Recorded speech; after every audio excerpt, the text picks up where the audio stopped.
हाय, good evening. मैं हूं स्मिता कुमार और आप देख रहे हैं बिंदास बोल with doctor Kumar.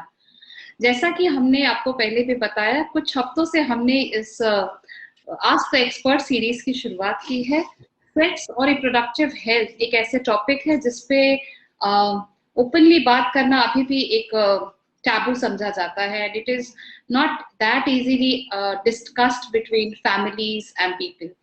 So, as being a healthcare dedicated media website, MediCircle, हमने आस्क द एक्सपर्ट सीरीज की शुरुआत की है, जिसमें हम हर थर्सडे डॉक्टर कुमार कामरे, जो कि एक सेक्स एक्सपर्ट है, उनसे सेक्स और रिप्रोडक्टिव हेल्थ से रिलेटेड एक टॉपिक का चॉइस करते हैं, चुनाव करते हैं और उस टॉपिक पे रिलेटेड हम लोग बातें करते हैं। आज जिस टॉपिक की हम लोग ने चूज किया है वो है सेक्स इन ओल्ड एज। तू अभी तक है हंसी और मैं satisfactory sexual life happy relationships के लिए बहुत जरूरी है। फिर चाहे कपल्स की उम्र ज्यादा हो या कम हो, कोई फर्क नहीं पड़ता। लेकिन हमारे कल्चर में ज्यादा उम्र वालों की सेक्सुअल लाइफ भी हो सकती है, ऐसा कोई सोचता ही नहीं। कल्चरल सोच का अगर एजेड कपल्स पर कोई भी इफेक्ट पड़ता है या वो समझने लगते हैं कि अब एक्टिव सेक्सुअल लाइफ रखना हमें नहीं चाहिए, वे इस तरह इस बारे में किससे डिस्कशन करें, और वो किसी से ज्यादा खुल के बात भी नहीं कर पाते और इस डायलेमा में ही समय गुजार देते हैं, जबकि प्रॉपर जानकारी से वे अपनी रिलेशनशिप को ज्यादा बेटर, ज्यादा मजबूत बना सकते हैं। मेडी सर्कल ने बिंदास बोल with doctor Kumar Kamle series की जो शुरुआत की थी, जैसा मैंने बताया, जिसपे हम आपसे सेक्स और रिप्रोडक्टिव हेल्थ के हर तरह की समस्या का सोल्यूशन आपको देने की कोशिश करते हैं। डॉक्टर कुमार कामले एक साइकेट्रिस्ट, डी एडिक्शन स्पेशलिस्ट और सेक्सोलॉजिस्ट है। आज हम उनसे ओल्ड एज में सेक्सुअल लाइफ से रिलेटेड टॉपिक्स पर डिस्कशन करेंगे। Welcome doctor Kumar, welcome to this show of ask. Good evening Smita ji. Show पर बुलाने के लिए तो बहुत बहुत धन्यवाद। शो की शुरुआत में आप हमेशा मुझे एक सवाल पूछते हैं और कई सारे सवाल, मुझे आपको आज सवाल पूछना है। जी आपको बोलिए। क्या लगता है कि ओल्ड एज में सेक्स होता है कि नहीं होता है? पॉसिबल है या नहीं है? अगर एक जनरल पॉपुलेशन, आम जनता के नजरिए से हम देखें, आप और मैं आम जनता के जगह पर अपने आप को बिठाते हैं, तो क्या सोच आती है एज ए जनरल पर्सन, ले पर्सन, एक सामान्य आदमी, मुझे मनुष्य के लगता तौर है पे? ये शायद बहुत कम होता है, ये जैसा मेरा परसेप्शन है कि ज्यादातर लोग पूजा पाठ एंड बाकी चीजों या अपने ग्रैंड चिल्ड्रन को रेस करने में या अपनी बाकी मेडिकल प्रॉब्लम से शायद ज्यादा ही जूझ रहे होते हैं, या कभी कभी उन्हें लगता है कि अब काफी एज हो चुका है और ये सब भोग के कीड़े भरे रहना सही नहीं है। मैंने बहुत दिन पहले एक आर्टिकल पढ़ा था जिसमें सेक्सुअल एक ओल्ड एज कपल थे और उनके बीच बहुत हेल्दी सेक्सुअल रिलेशनशिप्स थे, राइट, लेकिन उनको समाज के बाकी लोग अच्छे तरीके से नहीं देखते थे। उन्हें लगता था कि अभी तक ये क्यों कर रहे हैं, जो कि ये सही नहीं है। समाज कई बार आपको, means the society actually takes a call कि ये सही हो रहा है या गलत हो रहा है। बहुत सारे लोग होते हैं जो इन पे डिस्कस कर रहे होते हैं। इन वजहों से भी बहुत लोग हेल्दी सेक्सुअल लाइफ होने के बावजूद वो ऐसा नहीं करते, ये डर में, ये सोच में कि कहीं ये हम गलत एग्जाम्पल तो नहीं दे रहे हैं अपने बच्चों को या अपने पोते पोतियों को या नाती नाती को। एग्जैक्टली ये जो आपने सारी बातें, जो बहुत सारे मुद्दे इसमें आपने छोटे छोटे छोटे छोटे बहुत सारे मुद्दे इसमें पॉइंट्स बताए हैं, और हमारी जो आगे की चर्चा है उसमें मैं इन मुद्दों को एक एक पॉइंट करके जरूर इंक्लूड करूंगा, क्योंकि मैं भी मेरे इस एजुकेशन के पहले एज अ ले person, even after my completion of MBBS, यही सोचता था कि ओल्ड एज में शायद सेक्स नहीं होता है यार, अब तो मतलब कुछ रहा होगा क्या। हमारा जो आज का डिस्कशन है, ये जो हमारा कॉमन एक नोशन बना हुआ है, एक बिलीफ बना हुआ है, एक धारणा बनी हुई है, इसी के ऊपर चर्चा करने के लिए आज का ये टॉपिक जो है, ये बहुत सही टॉपिक चुना गया है। आज हम इस पे जरूर चर्चा करेंगे। बिल्कुल बिल्कुल, जैसे आपने हमने शुरुआत में ही डिस्कस किया कि जैसे सेक्स एक टैबू है, सेक्स पे डिस्कस नहीं करते, उसी तरह से सेक्स इन ओल्ड एज, यानी कि तू अभी तक है हंसी मैं और जवान, इस तरह के तो कॉन्सेप्ट पे लोग जनरली बातें ही नहीं करना चाहते और वो एग्जैक्टली काफी पर्दों में छिपा रहता है। लेकिन लेकिन ऐसा नहीं है कि ओल्ड एज में सेक्स पॉसिबल नहीं है या ओल्ड एज में सेक्स करना खराब है। इस पे हम लोग जजमेंटल हुए बिना चर्चा करते हैं, मेडिकल तरीके से उसके क्या समस्याएं और उसके क्या बिल्कुल समाधान होते हैं वो जानने की कोशिश करते हैं डॉक्टर कुमार से। तो डॉक्टर बिल्कुल। कुमार, आप, मेरा पहला सवाल ये है कि क्या ओल्ड एज में या बुढ़ापे में सेक्स किया जा सकता है, और क्या बुढ़ापे में सेक्स करना सही है? जी, इसके पहले के भी हमारे डिस्कशंस में ये बात बार बार आई है। मैंने हर बार एक चीज पर स्ट्रेस किया है कि हमारी जो स्वाभाविक प्राकृतिक वृत्ति है, इंस्टिंक्ट्स है, जी। स्लीप, नींद, भूख, हंगर, प्यास, थर्स्ट, सेक्स, जब हम पैदा होते हैं तब से ये हमारे अंदर जीवित हो जाती है और यही हमारे जीवन यापन को कहीं ना कहीं दिशा देती है। यही सारी मूलभूत जरूरत है और सेक्स इसी में से एक मूलभूत जरूरत है जो जीवन में आगे भी जारी रहती है। तो हम भले ही बूढ़े हो जाए, मेरे कई सारे सीनियर डॉक्टर्स हमेशा कहते हैं कि there is no expiry to sex and love. प्यार और संभोग, इसके लिए कोई एक्सपायरी नहीं है। उम्र का तकाजा कि भाई अब उम्र हो गई है तो अब वृद्ध अवस्था में नहीं हो सकता, ऐसा नहीं है, होता है। सेक्स बढ़ी हुई उम्र में भी हो सकता है, मुमकिन है और होता है। और अगर ये होता है तो क्या ये सही है, गलत है? बिल्कुल, उसमें कोई दो राय नहीं है। इसमें हमें जजमेंटल होने की जरूरत नहीं है। क्या हम वृद्ध अवस्था में ये सोचते हैं कि यार जिंदगी भर से मैं खाना ही खाते आ रहा हूँ, क्या अब मैं खाना खाना सही है, क्या बंद कर दूं? नहीं, हम खाना खाते हैं ना, प्यास लगती है। वृद्ध अवस्था में क्या हम सोचते हैं, इतने साल से मैं पानी पी रहा था, मैं पानी पीना अभी कैसा लगेगा, अच्छा लगेगा क्या? अब तो बाकी लोगों को पानी पीना चाहिए। नहीं, मुझे मेरी मूलभूत जरूरत है भाई, मैं पीऊंगा। तो सेक्स ये भी मेरी मूलभूत जरूरत है, तो मैं वृद्धावस्था में भी पहुंच जाऊं तो भी मैं इसे जारी रखना कोई गलत नहीं है, बिल्कुल सही है। सो इसे कंटिन्यू रख सकते हैं और ये रहा भी तो गलत नहीं है। हमें, आपने जिस तरह का शब्द इस्तेमाल किया था जजमेंटल, तो जजमेंटल नहीं होना है दूसरे लोगों को या हमारा। अगर इसके तरफ दृष्टिकोण एक हेल्दी दृष्टिकोण है, सकारात्मक दृष्टिकोण है, तो इसके बारे में हमें नकारात्मक तरीके से विचार या विचार शैली प्रस्तुत नहीं करनी चाहिए। और डॉक्टर कुमार, एक और सवाल ये है कि बढ़ी हुई उम्र में किस तरह से सेक्स से जुड़ी समस्या आ सकती है? हो सकता है वो यंग एज में न आए, लेकिन अगर सेक्स कंटिन्यूड है बुढ़ापे में भी या वृद्धावस्था में भी, तो उसमें किस किस तरह के प्रॉब्लम्स आ सकते हैं? जी, प्रॉब्लम के मुकाबले मैं कहूंगा बदलाव क्या आते हैं ये हमें समझना जरूरी है। जी। जैसे जैसे उम्र बढ़ते जाती है तो हमारे सेक्सुअल हेल्थ या मनोलैंगिक स्वास्थ्य से जुड़े हुए कुछ बदलाव होते हैं जो हमें समझने जरूरी है। जैसे इच्छा की कमी हो जाती है, थोड़ी इच्छा में जो है, डिजायर जो है उसमें थोड़ी कमी आती है, पुरुषों में भी और महिलाओं में भी। लेकिन महिलाओं में थोड़ी सी ज्यादा देखी गई है, पुरुषों में थोड़ी कम मात्रा में देखी, लेकिन कुछ इच्छा में, डिजायर में कमतरता आती है, वो उम्र के साथ होता है। इसी के साथ साथ जो एक्साइटमेंट है, जो उत्तेजना है, जिसके वजह से, उत्तेजना के बारे में हमने पहले भी चर्चा की थी कि उत्तेजना के जो साइकिल, जो सेक्सुअल साइकिल होती है उसमें उत्तेजना के दौर में लिंग में तनाव आता है, योनि में गीलापन महसूस होता है। तो ये जो है बढ़ती उम्र के साथ साथ इसमें भी कमी आती है, कमतरता आती है। इसी के साथ साथ जो अगली स्टेज है ऑर्गेज्म, चरम सुख, उसमें भी बदलाव आता है। कभी कभी ऑर्गेज्म ये वीर्य बाहर निकले बगैर भी मिल जाता है, या फिर अधिकतर समय तनाव जो है लिंग में वो कायम ना रह पाते हुए भी ऑर्गेज्म कभी कभी जो है, चरम सुख जो है वो कभी परमानेंट, वो कभी कभी मिलता है, कभी कभी नहीं मिलता है।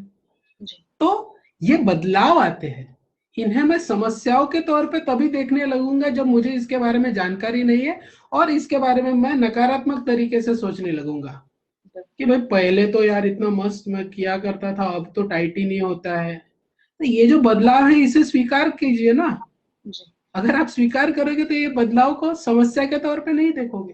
तो ये समस्या ही नहीं है, बदलाव है। अगर बदलाव के बारे में एक अच्छे से जानकारी फैलाई जाए, लोगों में जागरूकता फैलाई जाए, जैसे आज हम इस मंच पर चर्चा कर रहे हैं, ये वीडियो लोगों तक पहुंच रहा है, और ये जानकारी, जागरूकता अगर लोगों में फैलती है तो ये बदलाव से जुड़े हुए हमारे मन में जो नकारात्मक विचार है वो सकारात्मक बन सकते हैं, क्योंकि ये बदलाव को हम प्रॉब्लम्स नहीं कहें, ये बदलाव है, इसे समझेंगे और इन बदलाव के हिसाब से अपने आप को ढालेंगे तो ये बदलाव जो है समस्या नहीं कहलाएंगे। तो बढ़ी हुई उम्र के साथ साथ ये थोड़े बहुत बदलाव दिखाई देते हैं। और डॉक्टर कुमार, बढ़ी हुई उम्र में हेल्थी सेक्स लाइफ के लिए क्या किया जा सकता है? जैसा कि हम लोग ने डिस्कस किया कि ये कुछ गलत नहीं है, या आप अपनी हेल्थी सेक्स लाइफ को मेंटेन कर सकते हैं। लेकिन अगर अगर जैसे आपने बताया कुछ प्रॉब्लम्स आ रहे हैं, उन्हें भी हमें सकारात्मकली उन्हें एक्सेप्ट करना पड़ेगा, या जो भी है उनको ऐसे ही एक्सेप्ट करना पड़ेगा। लेकिन अगर हम वृद्धावस्था में या बढ़ी हुई उम्र में भी अगर हेल्थी सेक्स लाइफ चाहते हैं, तो उनके लिए हमें क्या क्या करना चाहिए? जी, सबसे पहले तो कुछ जानकारियां, कुछ फैक्ट्स भी पेश करना चाहूंगा कि शुरुआती दौर में जो लोग रेगुलरली सेक्स करते हैं, जो जवानी के दिनों में रेगुलरली सेक्स करते हैं, वो वैसी ही सेक्स लाइफ आगे भी कई बार कंटिन्यू करते हुए देखे गए, वृद्धावस्था में कंटिन्यू करते हुए देखे गए हैं। तो ये एक फैक्ट हमें पहले तो पता होना चाहिए।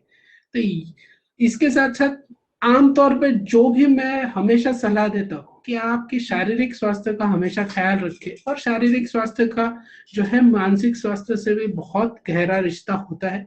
तो शारीरिक स्वास्थ्य का ख्याल रखिए, मतलब समय समय पर खाना खाइए, समय पर अपना नींद का सही तरीके से नियोजन कीजिए, सही समय पे नींद लीजिए, पानी का सेवन बराबर तरीके से करें, एक्सरसाइज बराबर तरीके से। ये जनरल बातें हैं जो हर आयु वर्ग के लिए लागू ही होती है, और ये अपने पूरे शरीर के स्वास्थ्य के लिए, सुदृढ़ रखने के लिए, अच्छा रखने के लिए ये लागू होता है। और जैसे शारीरिक स्वास्थ्य अच्छे से मेंटेन किया जाता है, तो उसी के साथ साथ मानसिक स्वास्थ्य में भी संतुलन बना रहता है। और मानसिक स्वास्थ्य का ही एक बहुत बड़ा कार्य होता है लैंगिक स्वास्थ्य। तो ये एक दूसरे से जुड़े हुए हैं, ये एक जनरल सा रख रखाव है इसका, जो है एक वर्क मॉड्यूल कह सकते हैं।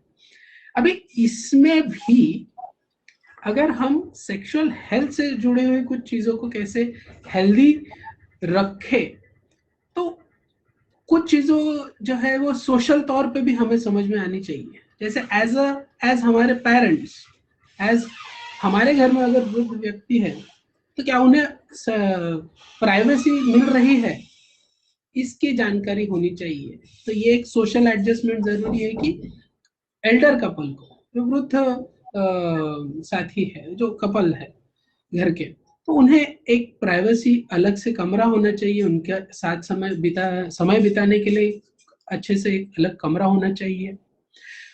साथ ही साथ बढ़ी हुई उम्र के साथ साथ कुछ शारीरिक परेशानियां भी होती है। ब्लड प्रेशर की बात हो गई, डायबिटीज की बात हो गई, और भी कई सारी बीमारियां होती है। तो इन बीमारियों को भी जितना बेहतर तरीके से कंट्रोल में रखा जा सके, तो उतना ही बेहतर तरीके से हमारा शारीरिक स्वास्थ्य मेंटेन रहेगा, और शारीरिक स्वास्थ्य से जुड़कर हमारा लैंगिक स्वास्थ्य जो है वो भी अच्छा रहेगा।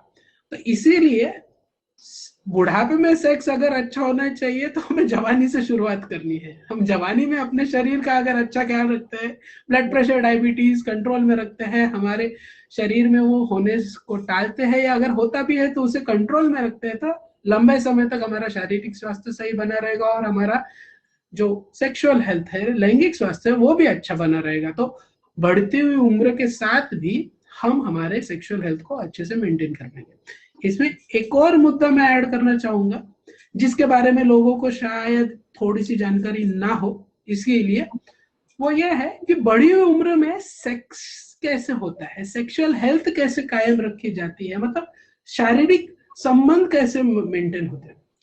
तो कैसा होता है ना कि शुरुआती दौर में जब नया नया कपल साथ में आता है, उम्र कम होती है, तो वो जो एक स्टीम कहते हैं ना, हीट होती है दोनों के अंदर, एक जुनून होता है प्यार का, तो वो काफी गर्मा गर्मी वाला होता है।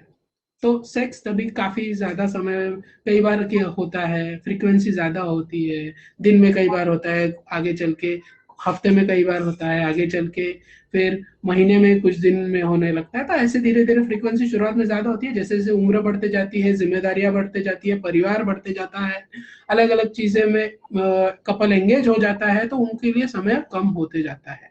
लेकिन उम्र के इस दौर में जब वृद्धावस्था की तरफ हम आगे बढ़ते हैं, तो ये जो पैशन है, ये जो जुनून है, इसका परिवर्तन कंपेनियनशिप में साथी के तौर पे ज्यादा साथ में होना जरूरी हो जाता है। तो ऐसे समय में जरूरी नहीं है कि आप जब सेक्स की बात करें तो इसका मतलब यही होगा कि लिंग योनि में जा रहा है और संभोग की क्रिया हो रही है। नहीं, ऐसा जरूरी नहीं है। ऐसे समय में बहुत सारे शारीरिक बदलाव भी आते हैं। पुरुषों के शरीर में भी बदलाव आते हैं, महिलाओं के शरीर में भी बदलाव आते हैं। झुर्रीदार शरीर हो जाता है, मोटापा आ जाता है। तो ऐसे समय में क्या मैं, औरतों के मामले में कई बार वही सवाल आता है, क्या मैं पहले जैसी अट्रैक्टिव हूँ, क्या मैं उतनी आकर्षक हूँ? और पुरुषों के इसमें वो सवाल आ जाता है कि क्या मैं पहले जैसा सेक्स कर सकता हूँ? लेकिन अगर मैं आपको बताऊं कि भाई जिस तरह शरीर के उम्र के बदलाव के साथ साथ आपने बाकी चीजों में बदलाव को भी एक्सेप्ट कर लिया है कि पहले मैं 20 किलो के 2 थैले उठा लेता था, अब मैं बूढ़ा हो चुका, अब नहीं उठा पाता हूँ, ये जैसे एक्सेप्ट करते हैं, उसी तरह अब मेरे सेक्स के रवैये में भी बदलाव आया है, इसे भी एक्सेप्ट करो।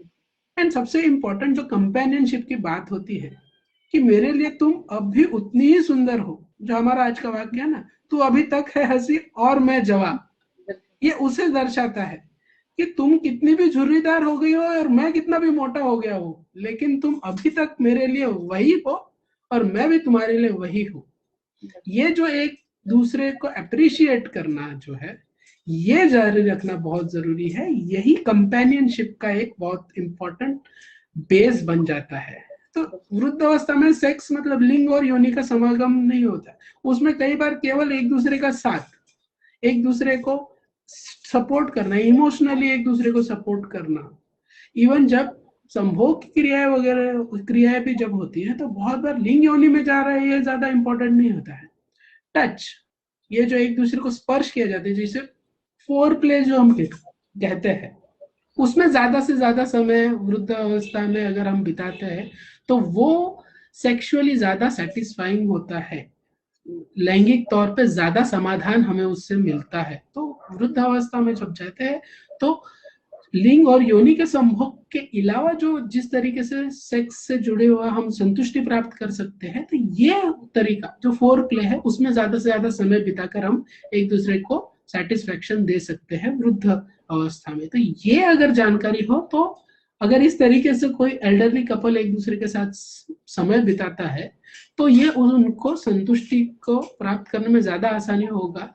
जैसे मैंने बताया कि भाई टाइट नहीं होता है या योनि में गीलापन नहीं आता, इन सारे बदलाव के ऊपर फोकस रहा क्या? अभी नहीं, अभी हमारा फोकस किसी और चीज पर ही आ गया, लेकिन सेक्सुअली फिर भी सेटिस्फाइंग लगता है, लैंगिक तौर पर संतुष्टि प्राप्त होती है। तो इस तरीके के बदलाव की जानकारी अगर लोगों तक पहुंचे तो ज्यादा से ज्यादा वृद्ध कपल्स जो है वो ज्यादा से ज्यादा संतुष्ट रहेंगे, खुश रहेंगे अपने सेक्सुअल लाइफ में। और डॉक्टर कुमार, यहाँ पे कुछ ऑडियंस से जो हमारे सवाल आए हैं उनको भी मैं शामिल करना चाहूंगी। हमारे एक ऑडियंस ने हमें पूछा है कि मेरी उम्र 61 साल है और मैं पहले ड्राइवर हुआ करता था, अब 1 साल से रिटायर हो गया हूँ, मुझे लिंक टाइट करने में समस्या होती है, मैं क्या करूँ? मुझे शुगर की बीमारी है और बीपी भी है, लेकिन मैंने दवाई बंद कर दी है, तो इनके प्रॉब्लम का आपका सोल्यूशन है? जी, मैंने शुरुआती दौर में एक चीज का जिक्र किया थी कि अगर शारीरिक तौर पे अगर कुछ समस्याएं है, जैसे ब्लड प्रेशर है, डायबिटीज है, उसके वजह से भी लैंगिक स्वास्थ्य पे असर पड़ता है, लिंग टाइट होने में परेशानी हो सकती है, लिंग सेक्स की इच्छा में कमी आ सकती है। तो जब तक हम इन शारीरिक परेशानियों को अच्छी तरीके से कंट्रोल नहीं करेंगे तो लैंगिक समस्याएं आते रहेगी। उसी के साथ साथ जब ये कंट्रोल भी करते हैं तो ओवरऑल अपने शरीर की अच्छे से देखभाल करें ताकि ओवरऑल आप थोड़े से और फिट रहे तो और बेहतर तरीके से सेक्स के आनंद उठा सकते हैं। और जैसे मैंने इसके पहले जस्ट जिक्र किया था कि फोर प्ले पे फोकस करें, लिंग योनि में जा सकता है कि नहीं जा सकता है, अरे अभी टाइट हो रहा है, नहीं हो रहा है, पहले जैसे होता नहीं है अभी, तो ये सारा अगर दिमाग में बोझा लेके जाओगे तो सेक्स का आनंद कभी कर ही नहीं पाओगे। आप जब भी अपने फीमेल पार्टनर के पास जाओगे तो ये सब बोझा अगर दिमाग में चलते रहेगा तो ऑब्वियसली स्वाभाविक सी बात है कि भाई दिमाग तो पिछले बार के नाकामियों पे ही रुका पड़ा है, तो इस बार काम कैसे बराबर होगा? सो आपको थोड़ा सा तरीका बदलना पड़ेगा, आपको समाधान अपने आप मिल जाएगा। एक और सवाल शामिल करती हूँ जो हमारे एक ऑडियंस ने हमें पूछा है। मेरी उम्र 57 साल है और मेरी वाइफ की उम्र 55 यानी 55 साल है। मेरी वाइफ का सेक्स करने के लिए बिल्कुल मन नहीं करता, इसके लिए कोई उपाय बताएं। ये जो सिचुएशन उन्होंने बयां की है, ये सबसे कॉमन सिचुएशन है। मतलब हमारे प्राइवेट प्रैक्टिस में भी हमारे पास बहुत सारे पेशेंट ऐसे आते हैं कि 55 से 60 के उम्र के लोग हैं, वो आते हैं और कहते हैं कि डॉक्टर साहब अभी तो हमारी बीवी का मन ही नहीं करता। तो क्यों मन नहीं करता, इसके बारे में थोड़ा सा एक, अगर आप उनसे वार्ता कर सको, क्या हो गया। कई बार ऐसा होता है कि जैसे मैंने थोड़ा सा जिक्र किया था, मैं अभी उतनी आकर्षक नहीं हूं, तो अब क्या, शायद क्या मैं, मेरे पार्टनर मेरे तरफ आकर्षित होंगे, ये नकारात्मक नजरिया अगर फीमेल्स का, औरतों का अपने तरफ होता है, तो उन्हें फिर सेक्स में मन नहीं करता है। साथ ही साथ शारीरिक जो बदलाव भी मैंने बताए थे, उन शारीरिक बदलाव के बारे में जानकारी नहीं होती है। महावारी या मेनोपॉज जो होता है वो हो जाता है, उसके बाद कुछ हार्मोन से जुड़े हुए बदलाव आ जाते हैं, योनि में गीलापन नहीं आता है, सिकुड़ सी जाती है। तो ये सारे छोटे छोटे बदलाव है, इसके बारे में जानकारी नहीं होती और इसके वजह से इच्छा में भी कमी आती है। तो ये बदलाव के बारे में अगर थोड़ी सी जागरूकता हो, तो आपके पार्टनर की तरफ आपका नजरिया, आपका अप्रोच भी उसी तरह बदल जाएगा और आप उसे मॉडिफाई करेंगे। जो मैंने इसी वीडियो के दरमियान इसके पहले जो आपको अप्रोच के बारे में जो बदलाव जो कहा था नजरिए की तरफ, कि नहीं तुम मेरे लिए अभी भी उतनी ही अट्रैक्टिव हो, ये जो आश्वासन है, तुम मेरे लिए उतनी ही आकर्षक हो, मुझे तुम्हारी झुर्रियां नहीं दिखाई देती, मुझे तुम्हारा मोटापा नहीं दिखाई देता, मुझे कुछ नहीं नजर आता, तुम मेरे लिए अभी भी उतनी ही आकर्षक हो। तो ये जो बेसिक सा एक रीएश्योरेंस होता है ना, कि नहीं मेरा पार्टनर ना अभी भी मेरे लिए उतना ही ज्यादा आकर्षक महसूस करता है, ये एक छोटा सा रीएश्योरेंस कई सारे कपल्स को, बहुत सारे जोड़ों को, वृद्धावस्था के जोड़ों को बहुत ज्यादा एक बहुत पावरफुल बॉन्डिंग का मैसेज देता है। और उसी के साथ साथ जो मैंने बाकी की चीजें भी बताई थी, कि भाई क्या उस कपल को एक दूसरे के साथ समय बिताने के लिए प्राइवेसी मिलती है, या अधिकतर समय वो बच्चों और अपने पोते नातियों के साथ ही बिता रहे हैं। तो ये सारे चीजों, इन सारे फैक्टर्स को भी, इन चीजों के कारणों को भी थोड़ा सा ध्यान देना चाहिए। तो ये इस तरीके से अगर हम सोचे, इस तरीके से अप्रोच करें, तो एक वृद्ध कपल को उनकी प्राइवेसी जरूर देनी चाहिए, उन्हें अपना अलग कमरा देना चाहिए और उनकी भी एक प्राइवेट लाइफ है, उसे रिस्पेक्ट करना चाहिए। अगर हम इस नजरिए को, इस मैसेज को लोगों तक पहुंचा सके, तो हमारा आज का ये जो चर्चा का जो सत्र है, ये एक सक्सेसफुल, एटलीस्ट थोड़े मात्रा तक हमारी जो कोशिश है लोगों में जागरूकता फैलाने की, ये एक सफल कोशिश रहेगी। तो जैसे हमने चर्चा की शुरुआत में ही कहा था, इसके तरफ जो नजरिया है, तो पॉजिटिव नजरिया रखना चाहिए। जैसे अगर शादीशुदा होके नया जोड़ा जब घर में आता है, तो उनको एक अलग कमरा दे दिया जाता है, उसी तरह हमें याद रखना एक पुराना जोड़ा जो है हमारे घर में इतने साल से है, उसे भी उसका कमरा जरूर देना है। ऐसा नहीं होना चाहिए कि दादी दादी जो है वो बच्चों के साथ सो रही है और दादाजी अलग सो रहे हैं। क्यों, दादा और दादी भी तो private time, me time, our time, us time बिताना चाहते ना, तो उनको भी उनका अलग कमरा देना जरूरी है। So thank you so much doctor Kamle कि आपने एक इतने सिग्निफिकेंट इशू को, जो कहीं ना कहीं हमारे कल्चरल आउटलुक से जुड़ा हुआ है, के बारे में खुल के बात की। कुछ साल पहले एक पिक्चर आई थी बागबान, जिसमें लोगों को समझ में आया था कि एजेड कपल्स के बीच भी रोमांस होता है और उनके बीच भी टुगेदरनेस बहुत जरूरी है। yes. आज का हमारा ये एपिसोड इस इशू पर एक स्टेप फर्दर जानकारी देता है, बिकॉज हम अपने घर में जो दादा दादी, नाना नानी जो भी है हमारे सीनियर सिटीजन्स, उन पे भी ध्यान दें, उन्हें भी उतनी ही प्राइवेसी देनी चाहिए जैसे कि हम यंग कपल्स के बारे में सोचते हैं, because they also deserve that me time, जो वो एक दूसरे के साथ अगर वो ज्यादा समय बिताएंगे, ये उनके एक्चुअली स्वास्थ्य के लिए भी बहुत अच्छा है। अगर वो सेक्सुअल लाइफ जी रहे हैं, तो शायद डॉक्टर कामले उनकी लाइफ एक्सपेक्टेंसी भी बढ़ती है, और ये उनको अंदर में जो सेटिस्फैक्शन है, ये जो अप्रिसिएशन है कि आप भले मोटे हो गए हो या आपके चेहरे पे झुर्रियां, फिर भी I still like you with the way you are, ये बहुत जरूरी है। और ये रीअश्योरेंस देना बहुत जरूरी है। और इस तरह के रिलेशन मेंटेन करने में हमें जजमेंटल नहीं होना चाहिए कि we should not be judging our parents और ग्रैंड पेरेंट्स। वो उनका नजरिया जैसा भी हमें उन्हें एज इट इज एक्सेप्ट करना चाहिए। सो आपने लोगों एक को बहुत ये अच्छा वर्ड यूज किया, आपने बहुत अच्छा वर्ड किया, सेटिस्फैक्शन। इस एज में आके अगर कोई कपल सेटिस्फैक्ट्री होता है ना, तो ये बहुत बड़ा अचीवमेंट है। मतलब एज अ होल फैमिली एक बहुत बड़ी अचीवमेंट है, क्योंकि बिल्कुल उन्होंने अपने लाइफ में कई सारी चीजें की जिसके वजह से जो उनके बेटे हैं पोते हैं वो अच्छा काम कर रहे हैं, और वो भी उनका ख्याल अच्छे से रख रहे हैं। तो ये एक दूसरे को म्यूचुअली सेटिस्फाइंग जो माहौल तैयार हो जाता है ना, ये ऑलमोस्ट लाइक अ ट्रॉफी है। वर्ल्ड कप जीत जाता है आदमी, ये सेटिस्फैक्शन अगर इसमें आ जाता है तो दैट्स अ बिल्कुल। Very good point. हाँ, सो लोगों को ये एडवाइस है कि अपनी सभी समस्याओं या डाउट्स को एक्सपर्ट के सामने खुलकर रखें, और हमारे बिंदास बोल विद डॉक्टर कुमार कामले के अगले शो में भी अपने सभी परेशानियों का समाधान पाएं। चलते चलते हम अपने ऑडियंस को बता दें कि हमारा अगला एपिसोड किस टॉपिक पे बेस्ड होगा।